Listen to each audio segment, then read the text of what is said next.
Calon Presiden nomor urut 3 Ganjar Pranowo mengungkapkan kebahagiaannya hadir di tengah masyarakat Papua. Pasalnya, Bumi Cendrawasih selalu punya tempat istimewa bagi sosok capres yang dipasangkan dengan Cawapres Mahfud MD dalam pemilu 2024 mendatang ini. Bagi Ganjar, pembangunan Papua harus terus digencarkan, mulai dari bidang infrastruktur, pendidikan dengan memperbanyak sekolah-sekolah, dan perbaikan ekonomi. Rakyat Papua yang memang punya bakat dan talenta kuat di bidang olahraga menjadi perhatian Ganjar. Sebagai upaya lebih meningkatkan olahraga masyarakat Papua yang memang penuh talenta sepak bola, Ganjar Pranowo punya gagasan membuat sekolah sepak bola bertaraf internasional di pulau paling timur Indonesia. Ganjar yang 2 periode duduk sebagai anggota DPR RI di Senayan dan 2 periode Gubernur Jawa Tengah berkomitmen menjaga keberlanjutan pembangunan dan perbaikan Papua. Fokus utama pasangan calon Ganjar Mahfud dengan semangat bersama untuk segera memajukan pembangunan dan meningkatkan kesejahteraan rakyat Papua. Hal ini disampaikan langsung Ganjar setelah menyerap aspirasi terkait pendidikan di Papua saat berkunjung ke Jayapura pada Selasa 21 November.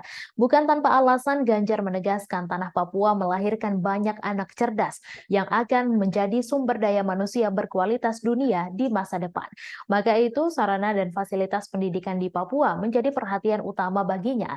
Selain itu, menurutnya, potensi sumber daya alam, kemaritiman, dan pariwisata Papua bisa dimaksimalkan menjadi lebih baik.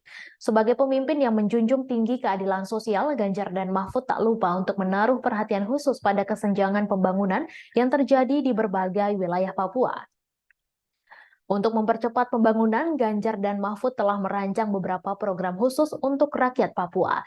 Misalnya penerapan kebijakan fiskal dan pembangunan asimetris, investasi infrastruktur, insentif pajak, pembentukan pusat-pusat riset kelautan tropis. Kebijakan fiskal sendiri menjadi cara untuk mengurangi kesenjangan ekonomi sosial karena perbedaan dalam pertumbuhan, pengembangan, dan akses terhadap sumber daya antar daerah di Papua. Program ini akan direalisasikan melalui redistribusi sumber daya, investasi infrastruktur, insentif pajak, atau dukungan keuangan khusus untuk Papua. Sasarannya untuk mencapai pertumbuhan ekonomi yang lebih merata, mengurangi kemiskinan, dan memperbaiki taraf hidup warga hingga yang paling membutuhkan. Antusiasme mengalir sebagai dukungan merealisasikan visi misi. Dukungan bagi Ganjar pun terus berdatangan. Sejumlah ketua adat Papua telah menyatakan sikap untuk mendukung paslon Ganjar Mahfud dalam kontestasi politik tahun depan. Sejumlah ketua adat Papua menemui Ganjar di Jakarta untuk menyampaikan dukungan pada 21 Oktober lalu. Mereka juga menaruh harapan pada Ganjar yang dinilai kompeten untuk memimpin Indonesia.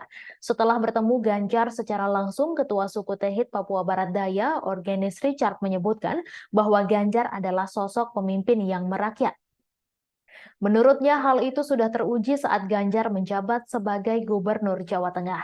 Ia juga meyakini Ganjar bisa mengelola pembangunan dan menyelesaikan permasalahan yang ada di Bumi Cendrawasih. Download Tribun X sekarang, menghadirkan lokal menjadi Indonesia.